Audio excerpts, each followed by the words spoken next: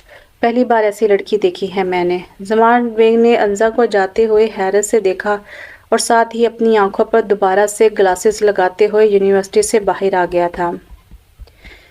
تو آج کی ایپیسوڈ آپ کو کیسی لگی؟ کمنٹ باکس میں لازمی بتائیے گا، اور کیا لگتا ہے کہ زمار اور انزا کی ایسے ٹکر اور اس طرح ملنا آگے سٹوری میں کیا لا سکتا ہے، اور آپ کو یہ ناول کیسا لگ رہا ہے؟ کمنٹس میں لازمی بتائیے گا، اور چینل کو سبسکرائب لازمی کیجیے گا اور شیئر بھی کیجیے گا اپنے دوستوں کے ساتھ۔ تو نیکسٹ ایپیسوڈ تک مجھے اجازت دیجیے۔ انشاءاللہ اگلی ایپیسوڈ کے لیے میں ضرور حاضر ہوں گی۔ تب تک کے لیے اجازت دیجیے۔ اللہ حافظ۔